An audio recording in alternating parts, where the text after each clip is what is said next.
"I don't have anyone to call." That's what she said. My CEO, standing at my door at 5 in the morning, mascara running down her face, wearing slippers. The most powerful woman I'd ever known, and she was shaking like a lost child. Behind me, my 7-year-old daughter asked the question that would change everything. "Daddy, does the sad lady want some warm milk?" The knock came at 5 in the morning. Not a polite tap, not the hesitant rhythm of a neighbor needing sugar. This was urgent, almost desperate. 3 sharp strikes that shattered the silence of Carlos Thompson's apartment like stones through glass. He was already half awake, caught in that gray space between sleep and consciousness where single fathers often lived. 7 years of raising Zoe alone had rewired his brain to register every creak, every whisper, every sound that didn't belong to the night. But this sound was different. This sound meant trouble. Carlos rolled out of bed, his feet finding the cold hardwood floor. He grabbed the baseball bat he kept by the nightstand, a habit from the old neighborhood, and moved through the darkness toward the front door. The clock on the microwave read 5:03 as he passed the kitchen. Through the peephole, he saw something that made no sense. Rachel Caldwell stood in his hallway, arms wrapped around herself like she was trying to hold her body together. The CEO of Meridian Technologies, the woman whose face graced business magazines and whose name commanded respect in boardrooms across the country, was standing outside his door at 5 in the morning, looking like she'd survived a shipwreck.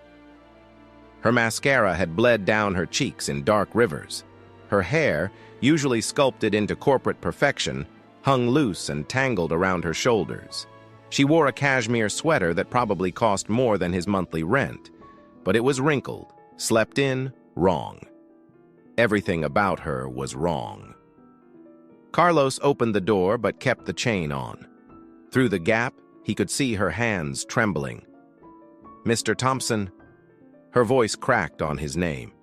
I didn't know where else to go. Before we continue, I want to take a moment to thank you for being here. Whether you found this story through a late-night scroll or a friend's recommendation, I'm glad you're listening.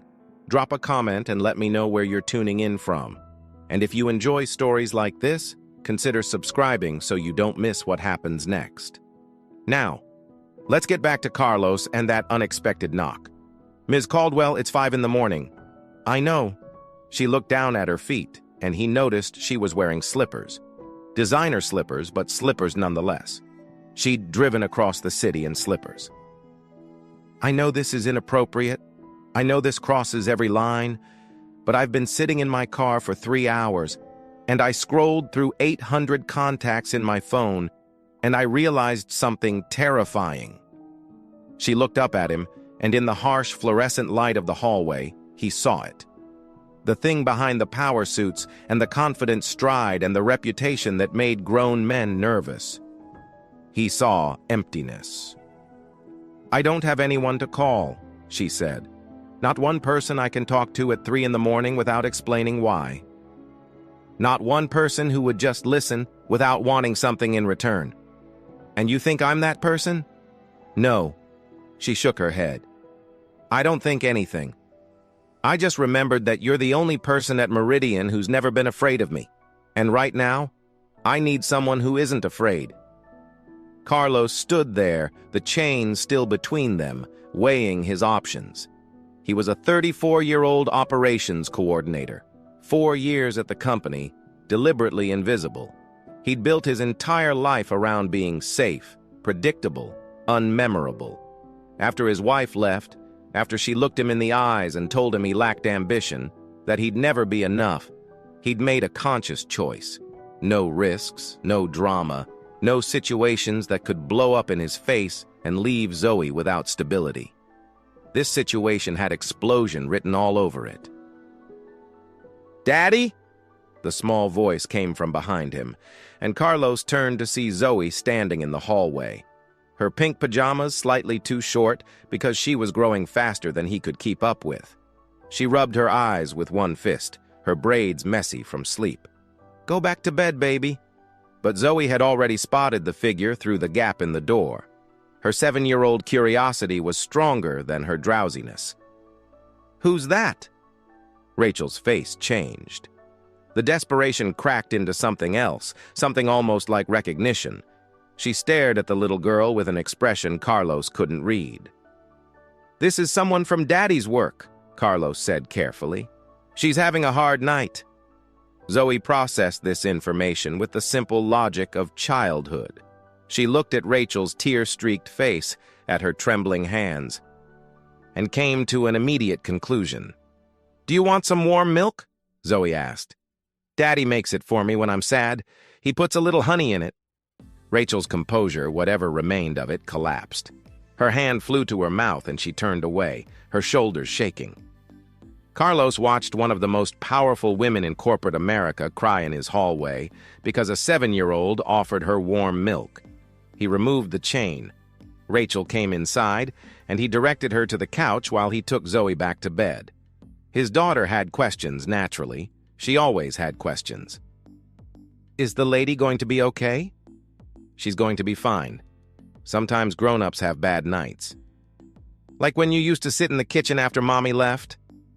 The words hit Carlos in the chest. He thought he'd hidden those nights better. Apparently not. "Yeah, baby." "Like that?" "Then she definitely needs warm milk." Carlos tucked her in, kissed her forehead, and told her to stay in her room until he came to get her. Then he went back to the living room, where Rachel Caldwell sat on his second-hand couch, looking utterly lost.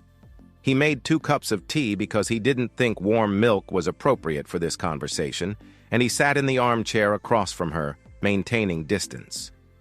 "Start from the beginning," he said. "Why are you here?" Rachel wrapped her hands around the mug, letting the heat seep into her fingers.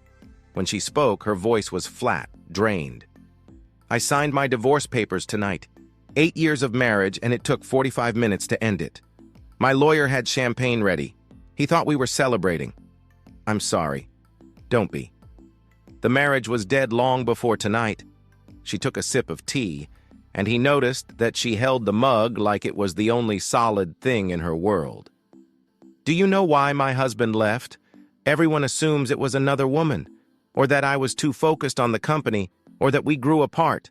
The usual excuses. Why did he leave?" Rachel looked at him directly, and in that moment, she wasn't a CEO. She wasn't the woman who'd built a startup into a $200 million empire.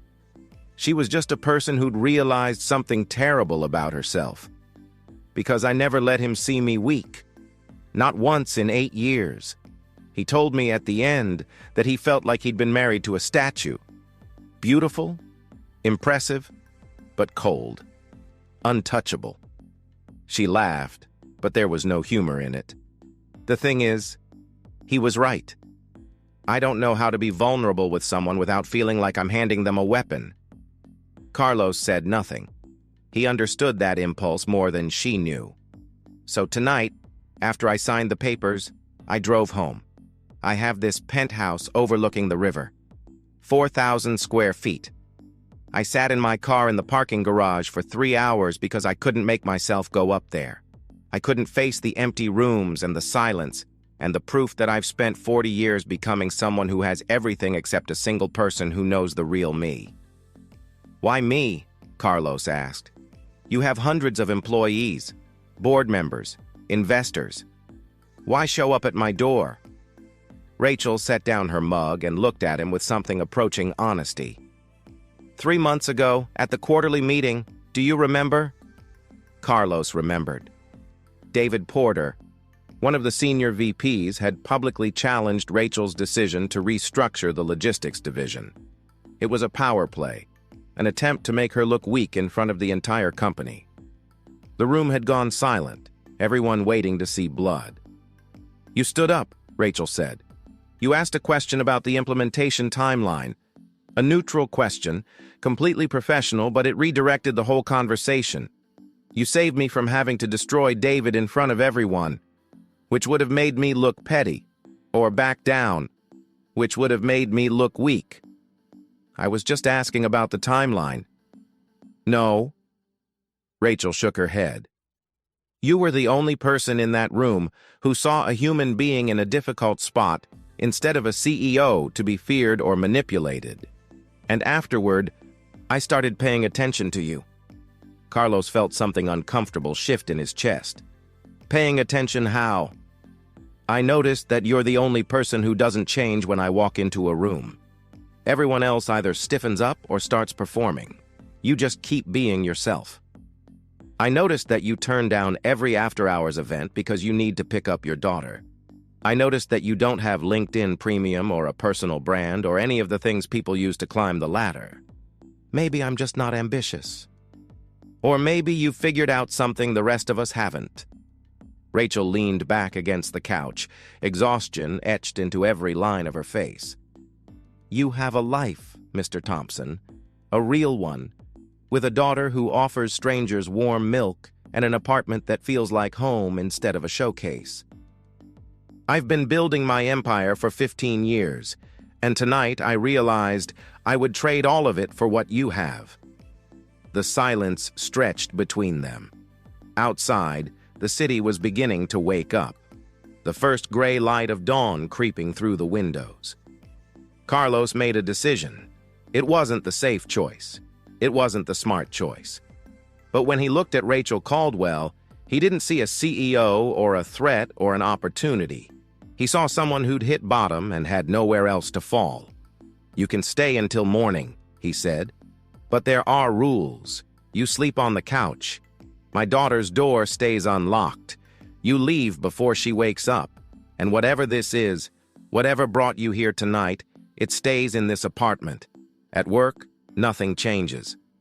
Rachel nodded slowly. "And after tonight?" "After tonight, we pretend this never happened.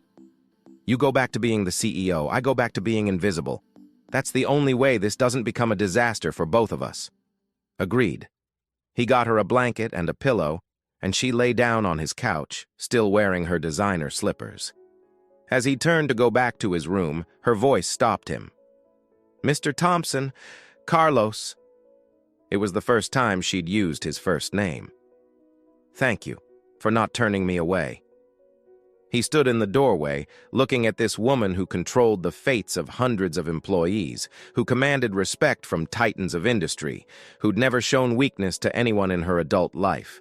She looked small on his couch, human. "Everyone deserves warm milk sometimes," he said.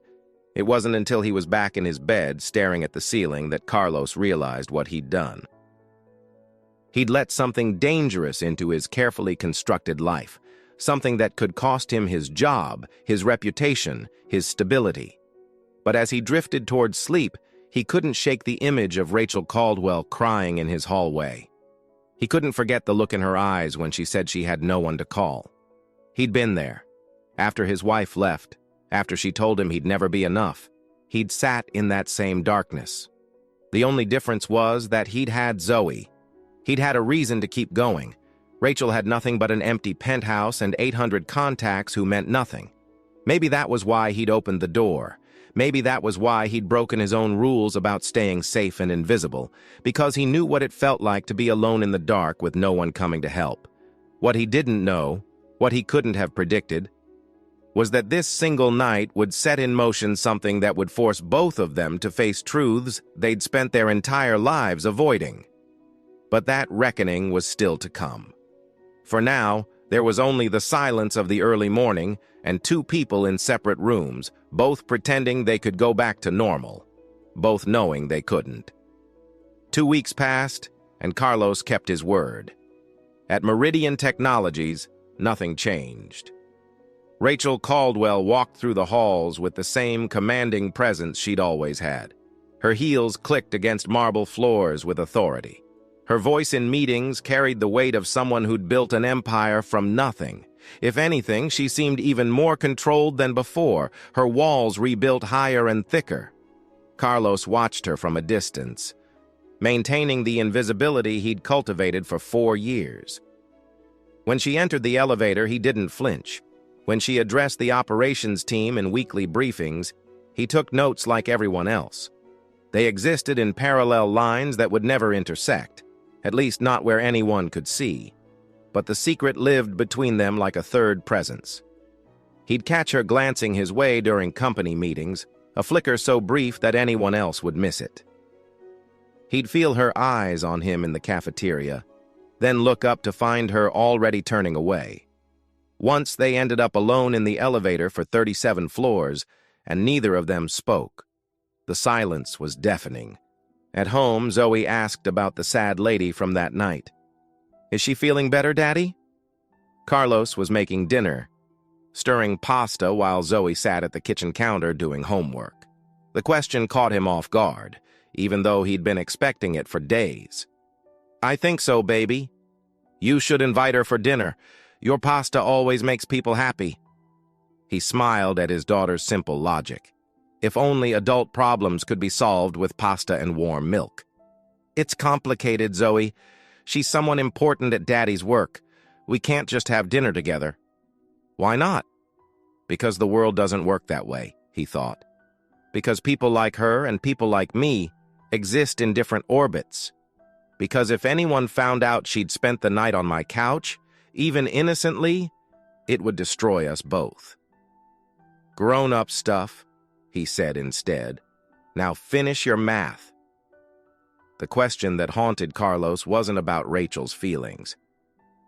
It was about his own place in whatever was happening between them. He'd lie awake at night, staring at the ceiling, wondering if she'd chosen him because of who he was or because of what he represented.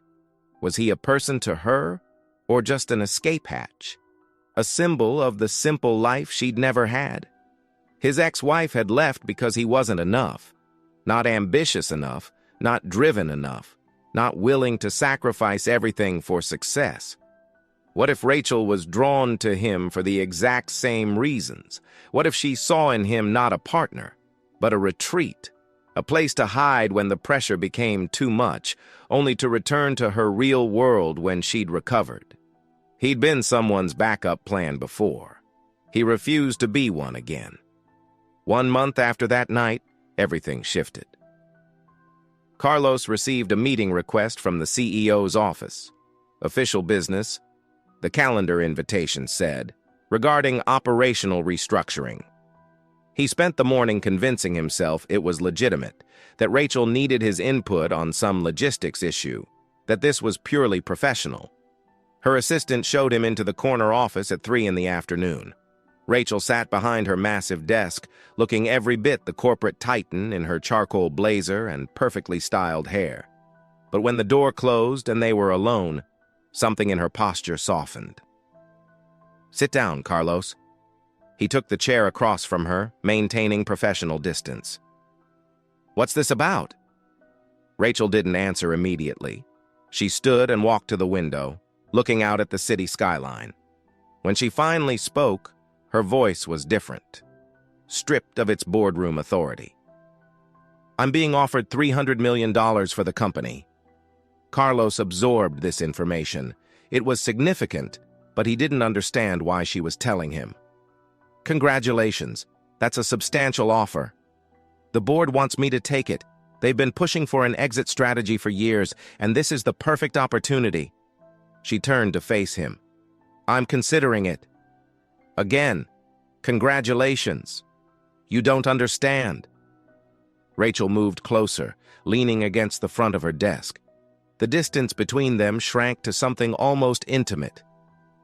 "If I sell the company, I'm not staying on. I'm walking away completely. No golden handcuffs, no advisory role, no transition period longer than absolutely necessary. I'm done." "Why are you telling me this?" "Because you're the only person who'll give me an honest answer." Her eyes met his, and he saw the same vulnerability from that night on his couch. "If I do this, if I give up everything I've built, the power dynamic between us disappears. I won't be your CEO anymore. You won't be my employee. And then we'll have to figure out what this actually is." Carlos felt the ground shift beneath him. She was asking a question that had nothing to do with business strategy. "Is that what this is really about?" he asked carefully. "You're thinking about selling a $200 million company because of whatever's happening between us?" "No, yes. I don't know. Rachel pushed away from the desk and began pacing. I've been running on empty for 15 years, building this empire, sacrificing everything, telling myself it would be worth it someday. And then I signed those divorce papers, and I realized I have nothing, just money and power and an empty penthouse. So when I think about selling, it's not because of you, but you're part of the equation. You showed me what a real life looks like. I'm not a life plan, Rachel. I'm not a solution to your problems. I know that. Do you? Because it sounds like you're asking me whether you should blow up your entire career, and I can't be responsible for that decision. Rachel stopped pacing. She looked at him with an expression he couldn't quite read. You're right. I'm sorry. That wasn't fair. No, it wasn't. The silence between them stretched thin. Carlos stood, preparing to leave, but Rachel's voice stopped him. I'm not asking you to decide for me. I'm asking you something else entirely. She took a breath. Are you asking about the business deal, or are you asking whether I want you to stay? The question hung in the air. Carlos knew what she was really asking. She wanted to know if there was something worth staying for, something beyond the company and the power and the isolation she'd built around herself. He should have lied. He should have told her that whatever existed between them was nothing more than a moment of human connection, never to be repeated. That would have been the safe answer, the smart answer. Instead, he told her the truth. I don't know what this is. I don't know if it's real or if I'm just convenient, but I know that I haven't stopped thinking about that night since it happened. And I know that scares me more than anything has in a long time. Rachel's expression shifted. Something like hope flickered in her eyes. So what do we do? I don't know that either, but I know that you can't make a $300 million decision based on a man you barely know. Figure out what you want for yourself first. Then we can talk about what comes next. He left her office without looking back. The rumors started 2 weeks later. Someone had seen Rachel leaving Carlos's building at 6 in the morning, back on the night she'd shown up at his door. The information had been sitting dormant for over a month, waiting for the right moment to detonate.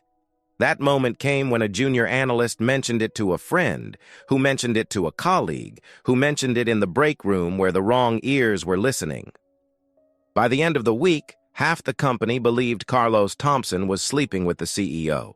The whispers followed him through the halls. Conversations stopped when he entered rooms. Colleagues who'd been friendly for years suddenly couldn't meet his eyes. He heard fragments of speculation in the elevator, in the bathroom, in the cafeteria line. Guess we know how he's kept his job this long. Always the quiet ones, right? Think she's going through a midlife crisis? Slumming it with the help? Carlos endured it in silence. He'd learned long ago that defending yourself against rumors only made them spread faster. But the weight of it pressed down on him, heavier each day. HR called him in for an unofficial conversation. The woman across the desk, someone named Patricia, smiled sympathetically while asking questions that weren't really questions. We've heard some concerning rumors about your relationship with Ms. Caldwell. Now, we're not accusing anyone of anything, but we want to make sure there's nothing inappropriate happening that might create a hostile work environment or compromise the integrity of our leadership structure. Carlos kept his voice steady. Ms. Caldwell and I have no personal relationship. We've barely spoken outside of official company business. Patricia nodded, making notes. And you've never seen her outside of work? Never had any contact with her beyond what would be normal for an employee in your position? The lie sat on his tongue, ready to be spoken. One night, one innocent night on a couch with a blanket and tea and no physical contact whatsoever. It was nothing. It meant nothing. Except it did mean something. It meant everything. And lying about it felt like a betrayal of whatever fragile trust they'd built. No, Carlos said. Nothing beyond normal professional interaction. The word tasted like ash in his mouth. That night, Rachel called him. It was the first time they'd spoken since the conversation in her office. Her voice was tight with controlled anger. "I heard about the HR meeting. I'm so sorry, Carlos. This is exactly what I was afraid of." "It's not your fault." "Of course it's my fault. I showed up at your door. I dragged you into my mess. And now your reputation is being destroyed because of me." Carlos sat on his couch, the same couch where she'd slept that night. Zoe was in her room, doing homework, blissfully unaware of the storm gathering around her father. "What are you going to do about the sale?" he asked, changing the subject. Rachel was silent for a moment. "The board is meeting next week to vote on the offer. If they approve it, the deal moves forward. If they don't, I'll have to find another way out." "And what do you want?" "I want to stop feeling like I'm drowning. I want to wake up one morning without the weight of 700 employees and 60 million in quarterly targets on my chest. I want to remember who I was before I became this thing, this CEO, this brand." Her voice cracked. "And I want to stop hurting people, including you." "Rachel, listen to me." Carlos gripped the phone tighter. "Whatever you decide it for yourself. Not for me. Not because of what's happening with the rumors. I survived my wife leaving. I survived raising Zoe alone. I'll survive this too. And us? What happens to us? I don't know. But I know that right now, everything is too complicated. You're my CEO. I'm your employee. Whatever we feel, it's tangled up in power dynamics and workplace politics and 100 other things that make it impossible to see clearly. So we just wait? We wait. You make your decision about the company. I keep my head down and do my job. And when the dust settles, if there's still something there, we figure it out then. And if there isn't?" Carlos closed his eyes. "Then at least we'll know." They hung up without saying goodbye. It felt like a rehearsal for a larger ending. 1 week later, Rachel stood in front of the entire company. The all-hands meeting had been called with less than 24 hours' notice, and speculation was rampant. Layoffs, restructuring, a merger announcement. Nobody expected what came next. "I've spent 15 years building Meridian Technologies," Rachel began, her voice steady and clear through the auditorium speakers. "I've given everything to this company, my time, my energy, my marriage, my health, and I'm proud of what we've accomplished together." She let the words settle before continuing. "But I've realized something important recently. I've spent so long becoming what this company needed that I forgot who I was before it existed. I forgot that success means nothing if you have no one to share it with. I forgot that power is just another kind of prison if you can't walk away from it." Carlos stood in the back of the auditorium, watching her. He saw her hands gripping the podium, the only sign of the turmoil beneath her composed exterior. "Effective immediately. I'm accepting the acquisition offer from Hartwell Industries. The deal will close within 90 days, and I will be stepping down as CEO at that time. I won't be staying on in any capacity. This chapter of my life is ending." The auditorium erupted in murmurs. People exchanged shocked glances. Somewhere near the front, David Porter looked like he'd been handed the keys to the kingdom, but Rachel wasn't finished. "I want to leave you with one thought. I've spent 15 years believing that my value came from what I could control, from the deals I closed, the competitors I crushed, the empire I built. But recently, someone reminded me that real value comes from something else entirely, from being present, from being human, from building a life instead of a brand." Her eyes swept across the auditorium, and for one brief moment, they found Carlos in the back. The connection lasted less than a second, invisible to everyone except the two of them. "I wish all of you the success I chased, but more than that, I wish you the wisdom to know when enough is enough. Thank you for everything. It's been an honor." She walked off the stage without taking questions. Carlos didn't follow her.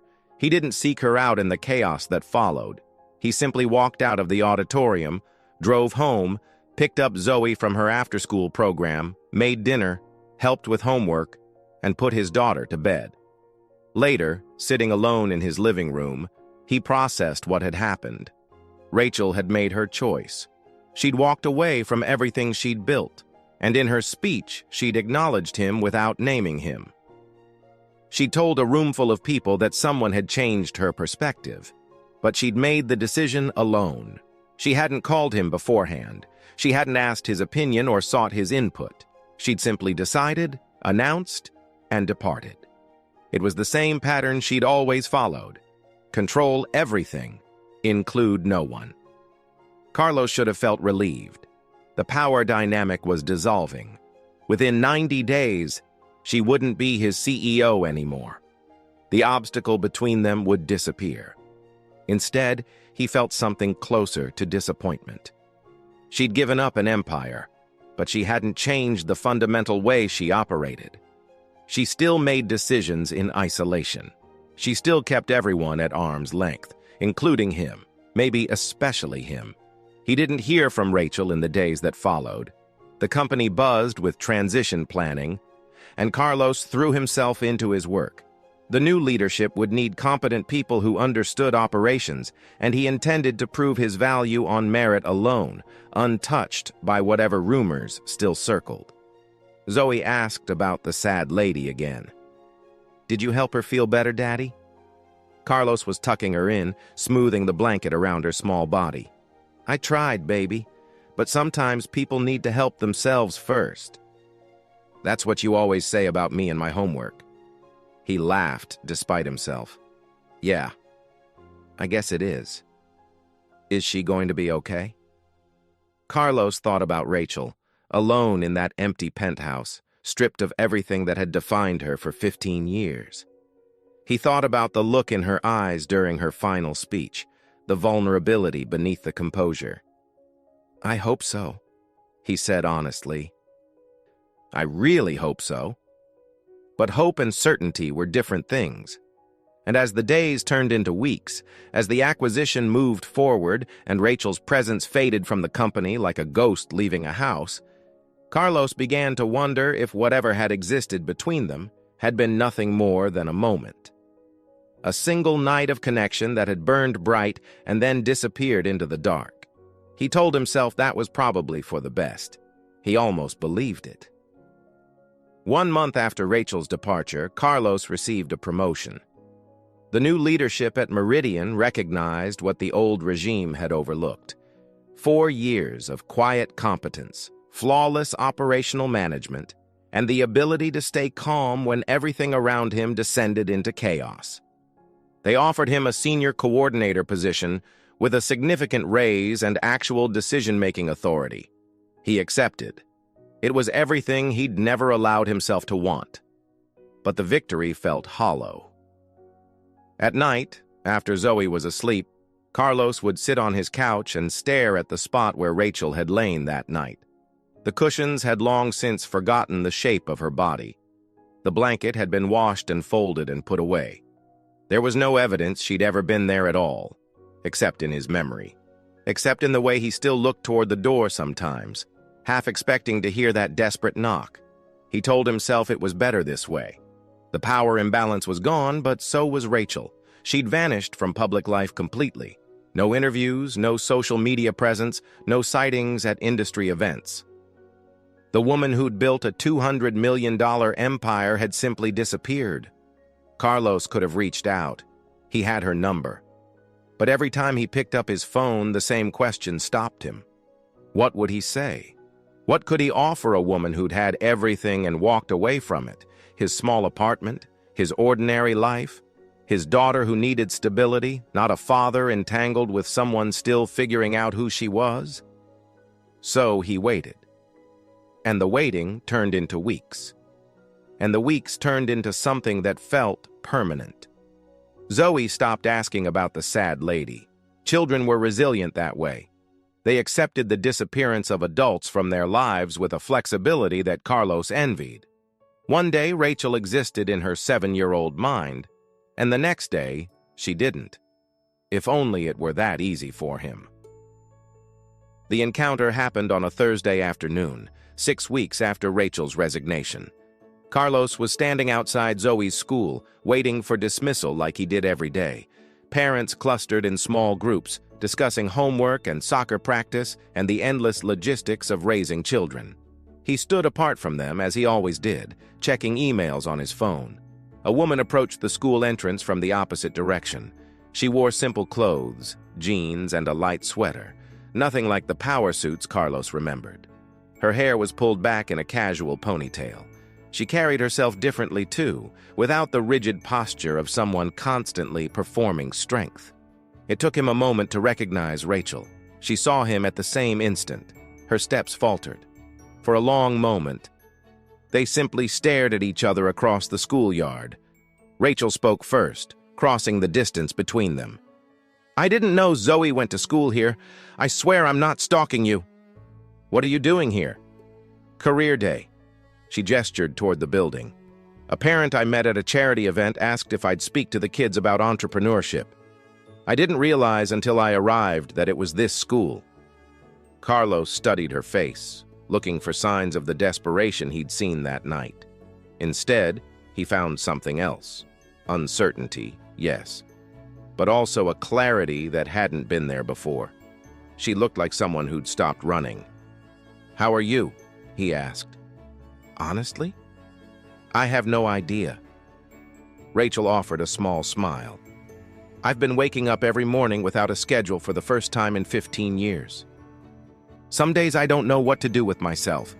Other days I remember that's exactly the point. Sounds disorienting. It is.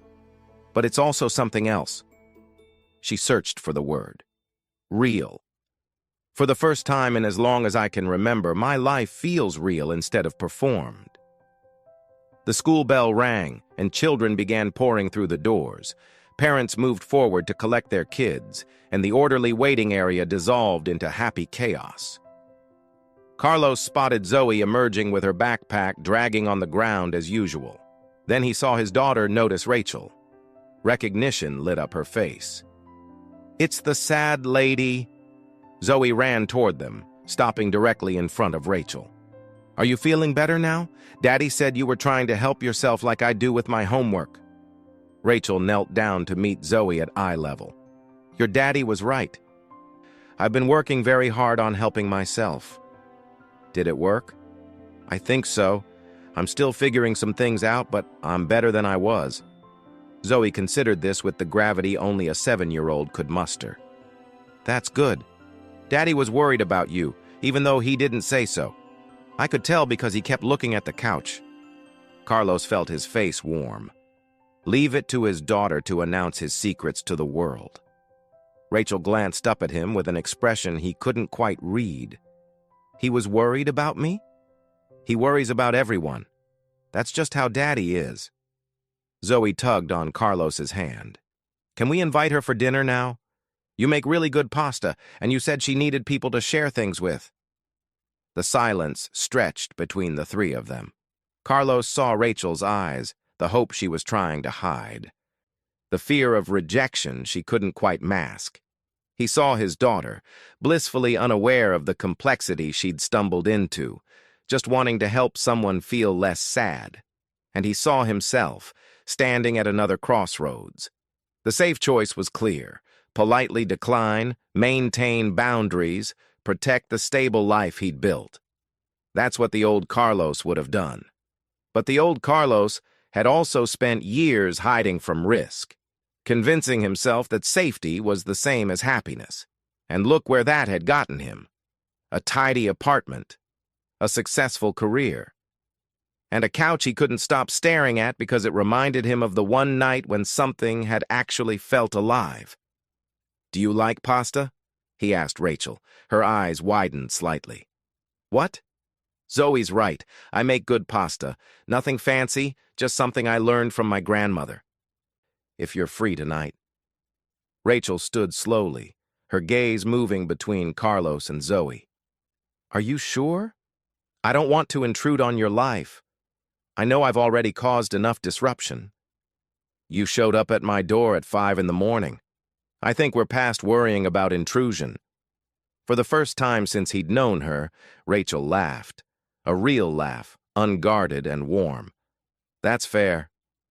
They walked to Carlos's apartment together, Zoe chattering between them about her school day and her friends, and a boy named Tyler who kept stealing her crayons. Rachel listened with genuine attention, asking questions and responding to Zoe's stories as if they were the most important things in the world. Carlos watched the interaction carefully. He'd always believed that you could judge someone's character by how they treated children. Rachel wasn't performing patience or faking interest. She was simply present, engaged, human. Maybe she really had changed, or maybe this was who she'd always been underneath the armor. In his kitchen, Carlos cooked while Rachel sat at the counter with Zoe, helping her with a coloring book. The domestic scene was surreal. A few months ago, this woman had controlled the fate of hundreds of employees. Now she was carefully staying inside the lines of a cartoon butterfly while his daughter critiqued her technique. "You're using too much purple," Zoe announced. "Butterflies need more yellow." "You're absolutely right." Rachel selected a yellow crayon. "I've always been better at spreadsheets than art." "What's a spreadsheet?" "It's like a coloring book for numbers." Zoe wrinkled her nose. "That sounds boring." "It really is." Carlos served dinner, and the three of them ate together at his small kitchen table. The conversation flowed easily, moving from Zoe's school to Rachel's recent attempts at gardening to Carlos's promotion. It felt natural in a way that surprised him.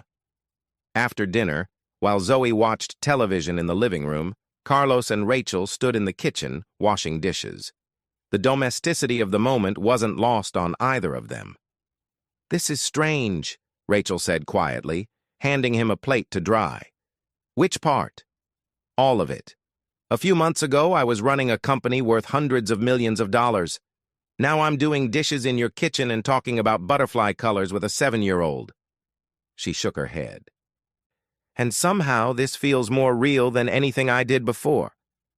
Carlos set down the plate and turned to face her. "Rachel, what are we doing here? Really?" She met his gaze directly. "I don't know. I came to that school today by coincidence, I swear. But when I saw you standing there, I realized I'd been hoping for something like this, a chance to see you again without the complications of power and position. Those complications are gone now. I know. That's what terrifies me." Rachel leaned against the counter. "When I was CEO, I could tell myself that any connection between us was impossible because of the circumstances. Now there's nothing standing in the way except us, and I have to face the possibility that you might not want this. That I might not be enough without the title and the power and the empire. You think I was attracted to your power? I think my power was the only thing I had to offer for a very long time. I don't know what's left when you strip that away." Carlos considered his next words carefully. This was the moment he'd been avoiding for months, the moment when he had to decide whether to protect himself or take a risk. "What's left," he said slowly, "is the woman who showed up at my door at 5 in the morning looking completely lost. The woman who cried because a 7-year-old offered her warm milk. The woman who walked away from everything she built because she finally realized it wasn't making her happy." He took a breath. "That's the woman I've been thinking about. Not the CEO, not the empire builder, just you." Rachel's eyes glistened. "I don't know how to do this, Carlos. Relationships, vulnerability, being with someone as an equal instead of maintaining control. I've never learned." "Neither have I. My wife left because I wasn't ambitious enough. I've spent years convincing myself that safe and small was the answer. Maybe we're both starting from scratch." "So what do? We go slow. We're honest with each other. We don't sacrifice who we are to make this work. And if it doesn't work, we walk away before anyone gets hurt. Especially Zoe." Rachel nodded slowly. "Those are good rules. They're the only rules I've got." From the living room, Zoe's voice interrupted them. "Are you guys done with the dishes? I want to show the sad lady my room." Rachel smiled. "I think I've been summoned." "One more thing," Carlos said before she could go. "Stop calling yourself the sad lady. That's not who you are anymore." What should I call myself? How about Rachel? Just Rachel. That seems like enough. She held his gaze for a long moment. Then she did something unexpected. She placed her hand on the counter between them, palm up, an invitation. Carlos looked at her hand. He thought about safety and risk, about the couch and the rumors, about Zoe and the future and all the ways this could go wrong. Then he placed his hand on hers. It wasn't a grand romantic gesture. It wasn't a promise of forever. It was simply two people choosing to try, knowing the outcome was uncertain, accepting that uncertainty as the price of something real. From the living room, Zoe called again. "Come on, I want to show her my butterfly collection." Carlos and Rachel looked at each other and laughed. Whatever this was, whatever it would become, it would have to coexist with homework and pasta dinners and 7-year-old butterfly enthusiasts. That, Carlos realized, was exactly how it should be. They walked into the living room together, hands still connected. Zoe grabbed Rachel's free hand and pulled her toward the bedroom, chattering about monarchs and swallowtails and the caterpillar she'd found last summer. Carlos watched them go. The woman who'd knocked on his door at 5 in the morning, desperate and broken. The daughter who'd offered a stranger warm milk. His small apartment filled with something that felt almost like hope. He didn't know if this would last. He didn't know if they could build something real from such fragmented beginnings. But for the first time in years, he was willing to find out. That knock at 5 in the morning hadn't created love. It had done something more important. It had forced two people to stop hiding from themselves. And whatever came next, that honesty was the only foundation worth building on. The future was uncertain. But uncertainty, Carlos was learning, wasn't the same as danger. Sometimes it was just the beginning. And that's where we'll leave Carlos, Rachel, and little Zoe tonight. Not with a fairy tale ending, but with something more honest. A beginning.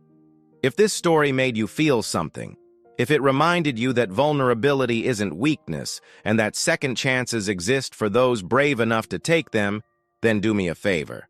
Hit that subscribe button, share this with someone who needs to hear it, and leave a comment telling me what you think happens next for these three.